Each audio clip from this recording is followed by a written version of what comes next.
શ્રી ગણેશાય નમઃ. જય શ્રી કૃષ્ણ. આજે આપણે બોલચોથ શ્રાવણ વદ ચોથના દિવસે બોલચોથ વ્રત કહીશું. જો વિડીયો પસંદ આવે તો ચેનલને સબસ્ક્રાઈબ કરવાનું ભૂલતા નહીં, જેથી આગળના વિડીયો તમને મળી રહે. બોલચોથ વ્રતની વિધિ. શ્રાવણ વદ ચોથના દિવસે આ વ્રત આવે છે. એ દિવસે વ્રત કરનારે સવારે નિત્યક્રમથી પરવારી કંકુ, ચોખા તથા ફૂલના હારથી ગાય વાછરડાનું પૂજન કરવું તથા એકટાણું કરવું. તેમાં ઘઉંની કે છડેલી કોઈ પણ વસ્તુ લેવી નહીં. કથા. માધોપર નામે એક ગામમાં સાસુ વહુ રહેતા હતા. બંને વિધવા હતા. માલ મિલકતમાં રહેવા માટે એક ઓરડી હતી અને ગાય વાછરડું હતું. શ્રાવણ વદ ચોથના દિવસ આવ્યો એટલે સાસુ નદીએ નાહવા ઉપડ્યા અને વહુને કહ્યું, વહુ, આજે બોલચોથ છે એટલે હું આવું ત્યાં સુધીમાં ઘઉલાને ખાંડી મૂકજો. વહુએ આ બધું સાંભળ્યું, પણ અક્કલની ઓથમીરને કંઈ સમજણ ન પડી કે કયો ઘઉલો ખાંડી રાખવાનો, ઘઉલાનું ધાન કે વાછરડું. એમના વાછરડાનું નામ યોગાનું યોગ ઘઉલો હતું. ગાયના વાછરડાનો રંગ ઘઉં જેવો હતો એટલે સૌ એને ઘઉલો કહેતો. એટલે વહુએ તો વાડામાં જઈ કુમળા વાછરડાને વધેરી નાખ્યો ને પછી ચૂલો સળગાવી તેમાં ઘઉલાને ખાંડીને નાખ્યો. થોડી વારમાં સાસુ નદીએથી નાઈને ઘેર આવ્યા અને વહુને પૂછવા લાગ્યા, વહુ, ઘઉલો રાંધ્યો?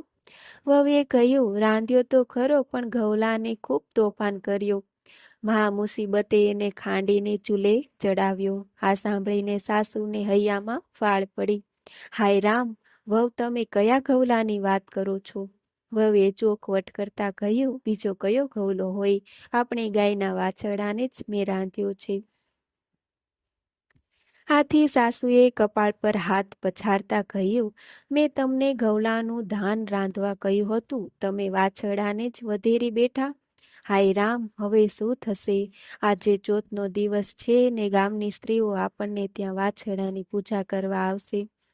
તમને આપણે શું મોહર બતાવીશું? ગભરાઈ ગયેલા સાસુ વહુએ ભેગા મળીને ઘઉલાવાળું હાંડલું એક ટોપલામાં મૂક્યું અને પછી ગામ બહાર ઉકરડામાં તે દાટી આવ્યા.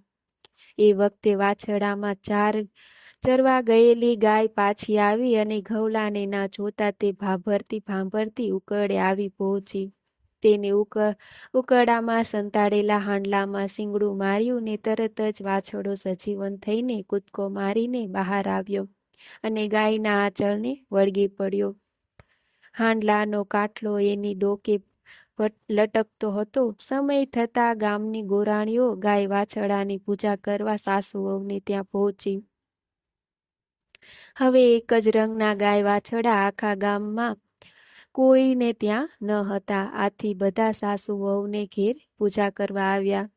ગોરાણીઓએ સાસુ વહુના આંગણે આવી જોયું તો ઘર બંધ હતું. બિચારા સાસુ વહુ બીકના માર્યા અંદર ભરાઈ બેઠા હતા.